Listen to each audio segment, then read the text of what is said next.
एहतशाम साहब, अब सिफारती कोशिशें तो जारी हैं बड़े मुदल्लल अंदाज में। बिलावल भुट्टो साहब भी अपना केस रिप्रेजेंट कर रहे हैं।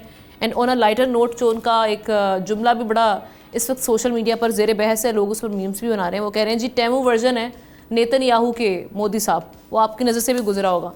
तो उधर से दूसरी जानब से भी मजाक उड़ रहा है, उन्होंने नरेंद्र को सरेंडर कह दी है। अब ये जो हमारी सिफारती डिप्लोमेटिक एफर्ट्स हैं, आप इसका नतीजा कब तक और क्या निकलता हुआ देख रहे हैं? कितने ऑप्टिमिस्टिक हैं आप? देखिए, हम ना अंग्रेज़ी का एक मुहावरा है कि मिस फार्चून्स कम इन बटालियन। तो हिंदुस्तान के साथ भी वही हो रहा है कि वन आफ्टर दी अदर उनके लिए एक एम्बैरसमेंट, रसवाई, हजीमत जो उनको देखनी पड़ रही है।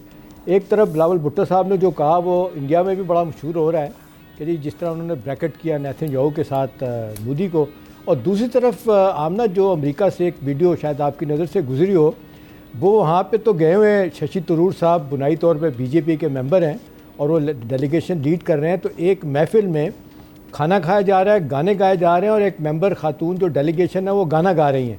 अच्छा। उस पर फिर नीचे जो लोगों के तबर्राबाजी नीचे शुरू हो गई कि हमने तो आपको भेजा था अपना केस पुटअप करने के लिए पाकिस्तान के ख़िलाफ़, आप गाने गा रहे हैं, शॉपिंग कर रहे हैं, मज़े कर रहे हैं। देखिए, हम ना 2-3 चीज़ें मैं आपको जल्दी जल्दी बता दूं जिसमें एक बड़ी खबर भी है। पहली तो बात यहाँ से शुरू कर लेते हैं कि हमारे डेलीगेशन की कामयाबियाँ किस तरह से हो रही हैं अमेरिकन एडमिनिस्ट्रेशन में, क्योंकि हमना मैं कोई पिछले 20-22 साल नहीं बल्कि बहुत ज़्यादा अर्सा हो गया, मैं ऑलमोस्ट हर साल नहीं तो दूसरे साल अमेरिका और इंग्लैंड जाता हूँ, कभी अपने तौर पे, कभी किसी न किसी हवाले से। तो मेरे दोस्त भी हैं, तल्लुकात भी हैं। यूनाइटेड नेशन में मैंने 3 महीने गुजारे थे 86 में। तो मुझे ये बहुत पता है उनकी फंक्शनिंग, वर्किंग कैसे होती है। तो वहाँ पे जो खबरें हैं, जो हमारे दोस्त इतलात भेज रहे हैं, वो ये बता रहे हैं कि एक सवाल तवातर के साथ तो इंडियन डेलीगेशन से अमेरिकन ऑफिसर ने पूछा। वो कहते हैं जी पाकिस्तान तो हर मीटिंग में हमसे आके कहते हैं कि जी हम तो अमेरिका के शुक्रगुजार हैं, अमेरिकन रोल को हम अप्रिशिएट करते हैं, आपने सीज़ फायर करवाई, आप बड़े बेहतर तरीके से चाहते हैं कि सब कॉन्टिनेंट में अमन होना चाहिए, आप बिल्कुल प्रेसिडेंट ट्रंप भी और बाकी साथी भी समझ रहे हैं कि जी न्यूक्लियर जंग का ख़तरा है। तो कहते हैं हमारे कामों को तो लोग अप्रिशिएट कर रहे हैं और आप यहाँ पे आके हमें कहते हैं कि जी, हमें नहीं कहते, हमारे साथ तो और तरह बात करते हैं, लेकिन पब्लिक में मैसेजिंग ये हो रही है कि जी ये तो जंग नहीं बंद कराएगी। तो उसने कहा कि दोहरा मयार है, हम आपकी बात क्यों सुने।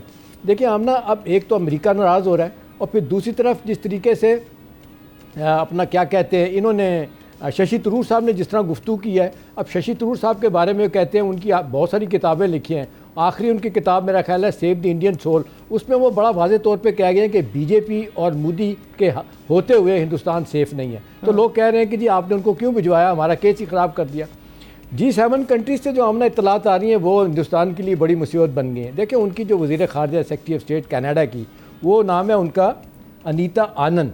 बुनियादी तौर पे तो इंडियन हैं इस सेंस में कि उनके वालिद तमिलनाडु के हैं और वालदा उनकी इस पंजाब से हैं, लेकिन वहीं पढ़ी लिखी हैं, बहुत अच्छी लॉयर भी हैं। इन्होंने जयशंकर साहब ने इतवार वाले दिन उनको फ़ोन किया, संडे को फ़ोन करके कहा कि भाई आपने तो हमें दावत ही नहीं दी G7 कंट्रीज़ के लिए, और ये इतनी बड़ा फोरम है, हर साल मोदी साहब जाते हैं। पॉइंट ब्लैंक इनकार कर दिया गया कि जी नहीं, सारे के सारे ममालिक, इवन फ्रांस जो है ना, उसने जो बड़ा इत्तेहादी बन रहा है इनका हिंदुस्तान का, उसने भी मना कर दिया। हिंदुस्तान, कनाडा, इंग्लैंड, अमेरिका, ये सब ने इसकी मुखालफत की है कि जी इस दौरान जो है ना अपना मोदी साहब को कोई यहाँ पे समिट के लिए नहीं बुलाना चाहिए। तो हिंदुस्तान में जो एक कुराम आया हुआ कि जी ये क्या हुआ, जैन शक्कर नाकाम हुआ, ऊपर से अपने शशि थरूर भी नाकाम हो गए।